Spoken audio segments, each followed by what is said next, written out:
Hi. I wasn't going to do this until next week, but this seems like the easiest way to get things rolling for January. So, my name is Judith Coles, and I blog over at hisunmeasuredgrace.com. And I live in the Pocono Mountains, and they're more like hills. They're not like the mountains out west in the United States where they're very big. These are just hills. And I live at the top of one in the woods, and they're in Pennsylvania, if you're wondering. If you don't live in America, get out a map and just find Pennsylvania, and I'm in the northeast corner. And what I do on my blog is I inspire women to embrace grace and perfection, and helping people and encouraging women when things bring you down and maybe discourage you and make you weary, to point you to Jesus. And with this group, I encourage you to draw closer to Jesus through creative journaling art. And that's not to say that any of us are too artistic, but it does get better the more you do it. And I think my favorite posts that people share are from the new people. That just means a lot to me. So don't be afraid to share. I think I'm making the microphone picks up the sound really bad. I do have notes because otherwise my thoughts would be too scattered. Anyway, you can subscribe to my newsletter that I send out through my blog about once a week. I will put it after I'm done. I'll put the link up in the description up above here, okay? Because I share things that are not on my blog and that are not in this group, and then that keeps you up with, one way of keeping up with what's happening on my blog. Facebook is another way, through my Facebook page. So you choose the way you'd want. So this is about one word and one verse for 2019 and how to choose it. My biggest way is to pray about it and maybe keep reading your Bible where you're reading it, and maybe read articles. Reading things always inspires me when I read other people's things, because I would stagnate if I just read what I wrote or was thinking only about what I'm reading. So that inspires me, and that actually is reading was how I found mine, because I was actually reading to go along with what I was studying in the Bible. And I will sometimes study something and read a passage, and I'll look up something and search on the internet for something, or go to my favorite places. So pray about it. God will help you find it. And choosing what someone else has chosen because it sounds neat to you isn't always the answer. Because to me, every time I see any of your words in the group, I think, oh, I love that, because I love what you've chosen why you've chosen your word. And so, you know, and somebody asked me if they had to choose a hyphenated word. You don't have to do that. That's just something I've done for the last 2 years. And that's probably because I don't know what to choose, and so I choose a hyphenated word, because I used to do resolutions and have like too long a list.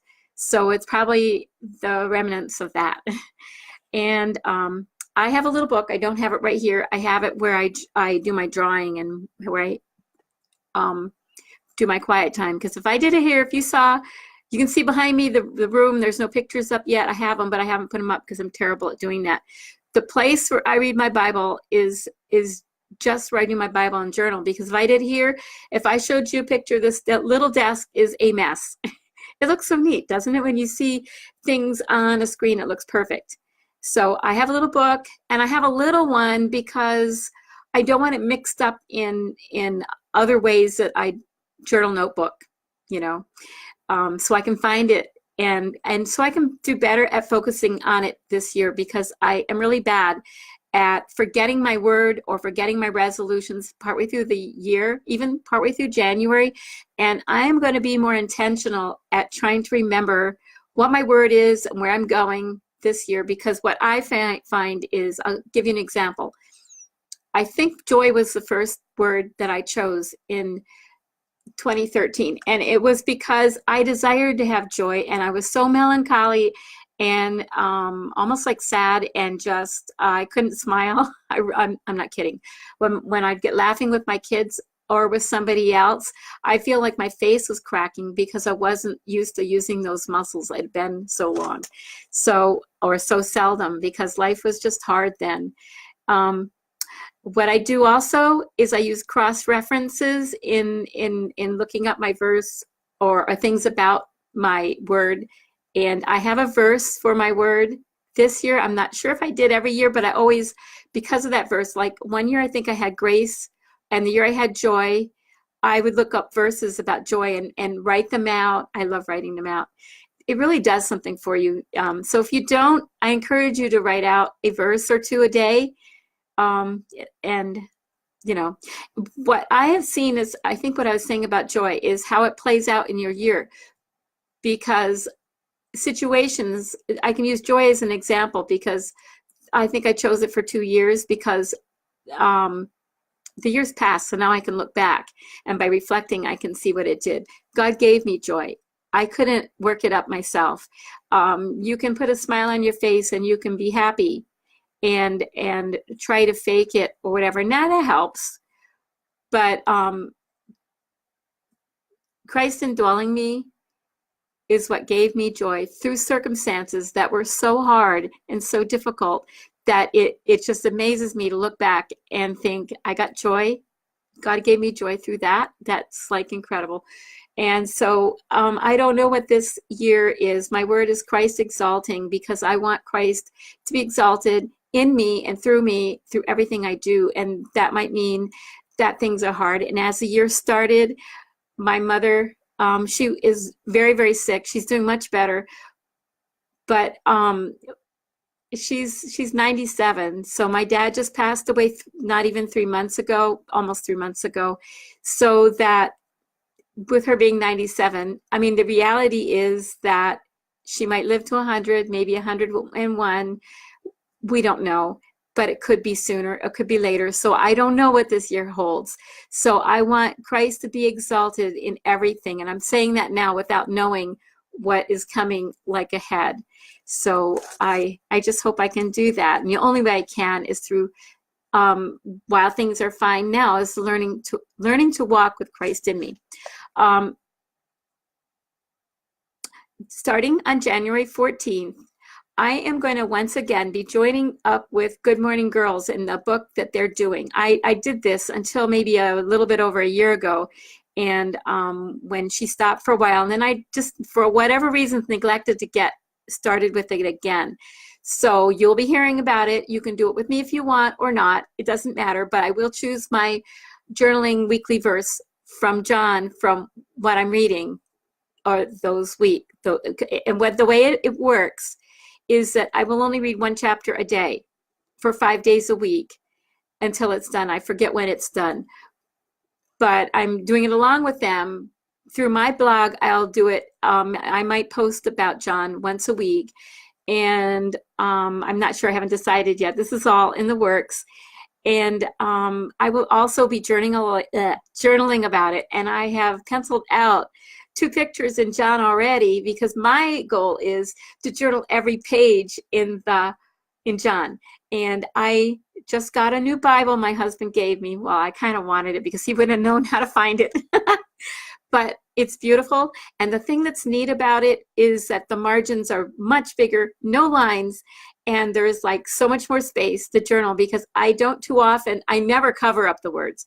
I'll do it lightly so it looks like the color is behind the words sometimes, but I never cover up the words, even though I have other Bibles. I've heard that as the reason, because I have another Bible I can read in. I don't, because it's just, I don't. And well, I do have reasons, but I won't go into it now.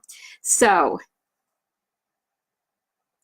and I also will be working on, well, I have a journaling workbook that is supposed to have been finished like months and months ago, probably 6 months ago, that I've had trouble with. And my goal is to get that done this week and get it up on my blog and get it available to you. And I do sell them, but if you subscribe through my blog, what I'm going to be doing is the booklet I put on my blog, and people can pay like $3.99 for. because it's a lot of work to put them together. Through the newsletter, it's free for the first month, for 1 month. And that's my freebie gift to the people who subscribe. And the reason I charge also, besides the amount of work, is because there is a cost to blogging. And I don't have my blog monetized too much, just a few little things. And the little I get for that helps to support the cost of blogging, because there are costs to it. And so that's why I don't just give it totally away free, or why I'm changing that. Okay, so I will be working on a notebook, but I like to just do my own notebook. But my emphasis this year is going to be on prayer, and I'll be sharing that because it's just developing in my mind, because I want to pray more. I tend to pray as I go, and I want to, like, as I fold laundry, as I walk my dog and everything, and as I work out. Yes, I work out every day. I'm pretty big on keeping healthy, because I have to be healthy in order to continue doing this for the group and for my blog and the things I do, because I am getting older. Someday I'll tell you how old I am. I hesitate to do that. So that's all I have to share today. And this took a little bit longer than I wanted to, but this is my thing that I'm starting the year up and letting you know what's going on. So I hope that you are blessed through this group this year. And Happy New Year, and thanks so much for being part of this group.